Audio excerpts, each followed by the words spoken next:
Hey guys, how's it going? It's Harold here. Hope you guys are doing well. You can also call me Firdaus. It's my Muslim name. And I would like to wish all my dear brothers and sisters in Islam, Assalamu alaikum rahmatullahi wa barakatuh. So today why I'm sharing this video is because I've seen a lot of Muslims who have just newly embraced the religion, shared their stories online, and I was really inspired to share my story as well. And I hope that through my sharing, many reverts or converts out there will also share their story. I hope that for those who are also looking at the religion through my stories will also come see the beauty of Islam.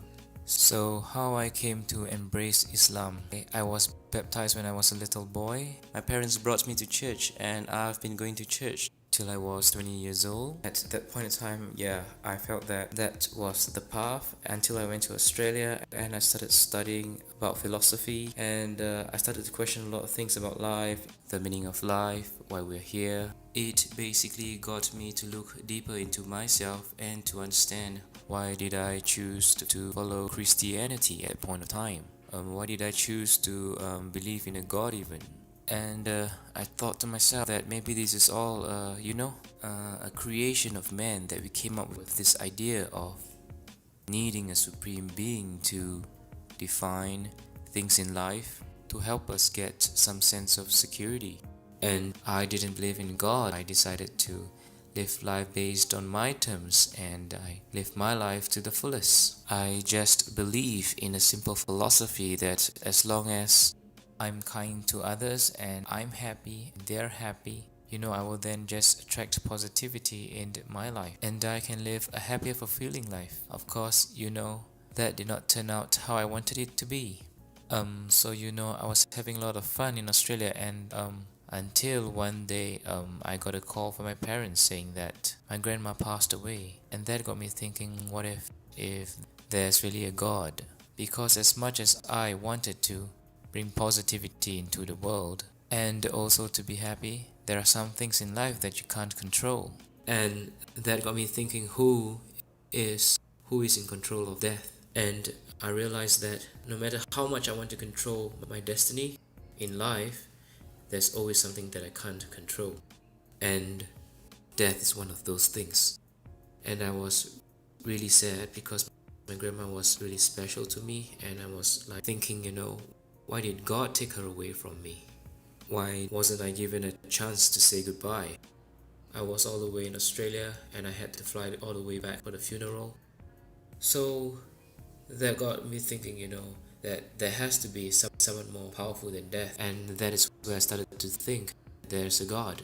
I didn't want a religion to tell me at that time who God was. I thought that all religions are just human constructs. Like people created religions to feel that they need some form of moral code or security in life. But then the incident with my grandmother got me thinking that there is God, and I became agnostic. Fast forward to the time after I graduated, I came back to Singapore and I was working. As much as I didn't have a religion, money was like a religion for me. I was chasing money, trying to earn every penny, and somehow God brought this lady into my life. And she shared with me a bit about Islam and how beautiful the religion is, and I should give it a chance to find out more. She's quite an attractive girl, so I wanted to get to know her better. And so I thought, okay, why not, just give it a shot and learn more about the religion, and maybe I can get her to see from my point of view how the religion is flawed. That was how arrogant I was. So I went to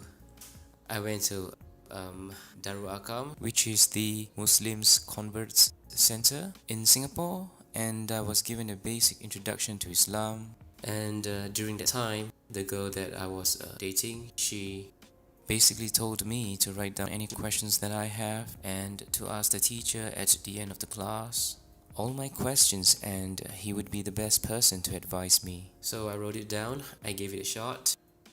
At that time, the teacher was Ustad Saiful Rahman. He was very logical, he was rational. He gave me really logical reasons. I was expecting something else. I was expecting something like just believe, close your eyes and believe and have faith, something like that. but it wasn't like that. It really made sense to me. But I didn't want to immediately embrace Islam. There's a lot of changes that I had to make, like lifestyle. I had to fast during the month of Ramadan. I have to only eat food that is halal. And I asked myself I should just do more of my research and find out more. So I went for more classes and asked more questions.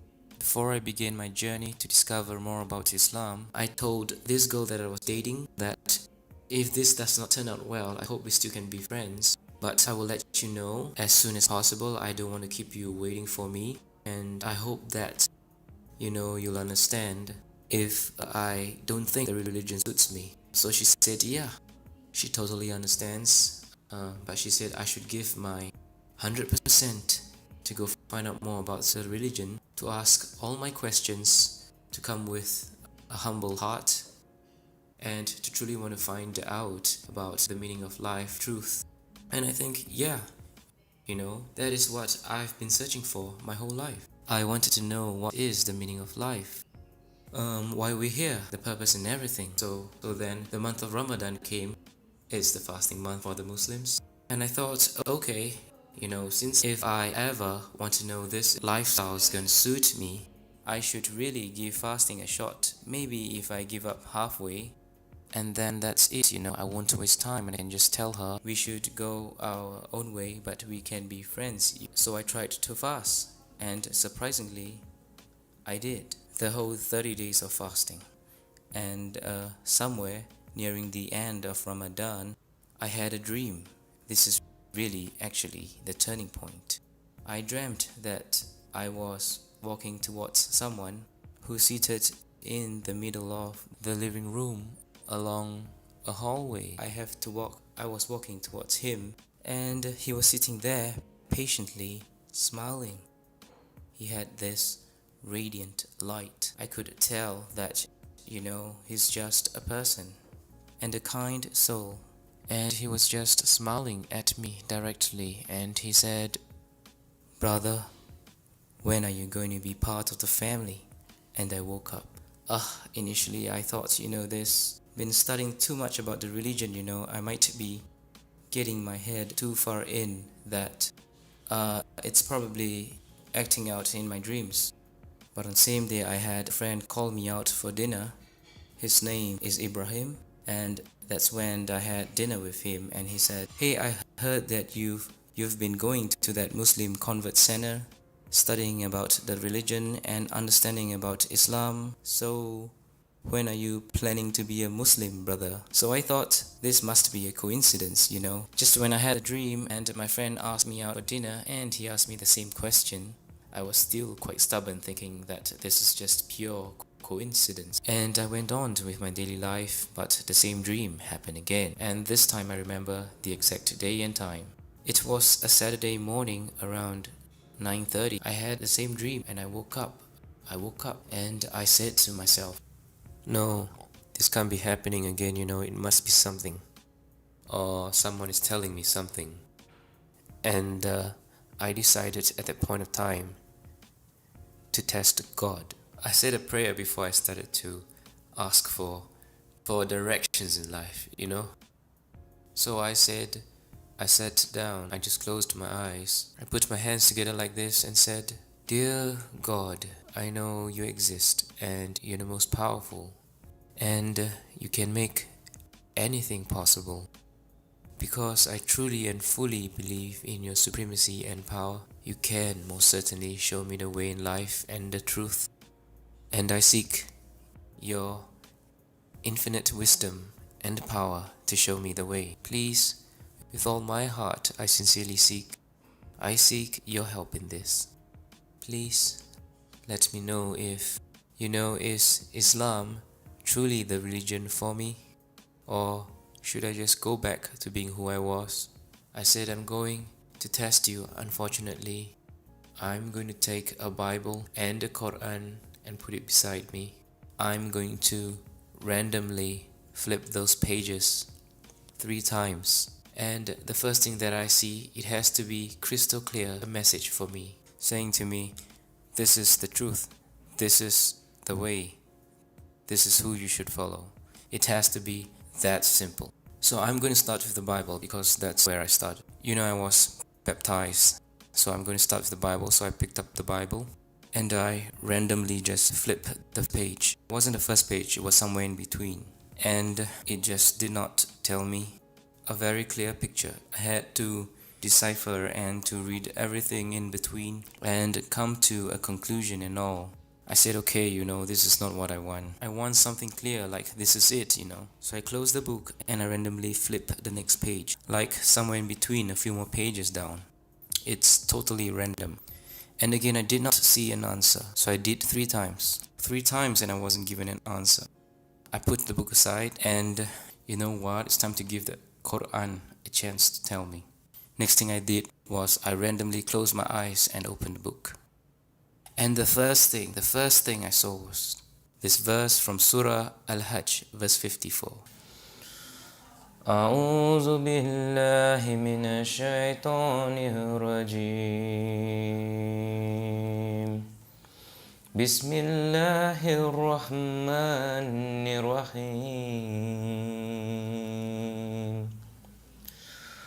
وليعلم الذين أوتوا العلم أنه الحق من ربك فيؤمنوا به فتخبت له قلوبهم وإن الله لهادي الذين آمنوا إلى صراط مستقيم. So basically it says, and so those who were given knowledge may know that it is the truth from your Lord, and therefore believe in it, and their hearts humbly submit to it. And indeed is Allah, the guide of those who have believed to a straight path. I thought maybe it's just still a coincidence, I was kind of like in a state of denial. And so I closed the book and I randomly open up another page of the book, and it's totally from another chapter altogether. My eyes set on the next verse, and it's Surah, which is chapter 41 and verse 53. أعوذ بالله من الشيطان الرجيم بسم الله الرحمن الرحيم سنريهم آياتنا في الآفاق وفي أنفسهم حتى يتبين لهم أنه الحق أولم يخف بربك أنه على كل شيء شهيد. We will show them our signs in the horizons and within themselves until it becomes clear to them that it is the truth. But is it not sufficient concerning your Lord that He is over all things a witness? Just paraphrasing what he's saying is like, have I not shown you the signs in the world? Do you still want to question who is your Lord? It was like the second verse was responding to the first one. It's almost like He was speaking directly to me, like God was speaking directly to me. So I felt a shiver down my spine, and I was kind of afraid and at the same time amazed, from that test. And I then quickly apologized and said I was sorry. I'm sorry for testing you, Lord. But could you please forgive me and accept me as one of your believers? It was like a tremendous feeling of a wave of tears that came straight from inside your heart. Suddenly all that guard is down, and I felt His presence was just there, and it was there all along. And so I said, I can't deny now that I've been shown the truth. I have to take a step forward, So I called Darul Akam and said, how do I become a Muslim? Please tell me. And they said, you have to first register an interest to take the Shahada, and then there's a date planned for you. and there will be an official person to do the registration, and it was a month later, and it was 2nd of November 2014. So that was the day that I took my Shahada, and it was amazing. The feeling was really amazing. It was like all the burden in my heart was suddenly gone. There's complete fulfillment, and suddenly there's an overwhelming feeling and sense of peace. And I just feel that I finally found the truth. I decided to give my girlfriend the good news that I have decided, and so she cried. She said, you know, how many nights I've been praying for you to be, shown the way, to see that Islam is the most beautiful religion. And he answered my prayers. That's what she said. So I felt like this was someone I cannot let go. This is definitely the goal that was meant for me, that God had probably put her in my path to show me the way back home. And it was truly amazing. Yeah, I think we've come to the end of the sharing. I hope you enjoyed my story. Be sure to catch more videos. I'll share with you more about how I learned more about the Quran and more about Islam. I hope that my sharing brought you some hope and feeling of peace. And to all my dear Muslim brothers and sisters, Assalamu alaikum wa rahmatullahi wa barakatuh. Jazakallahu khairan. And to everyone out there, peace be with you. And I hope you have a beautiful, wonderful day ahead. Thank you so much for tuning in, and be sure to subscribe if you like more of my sharing. Take care. Bye.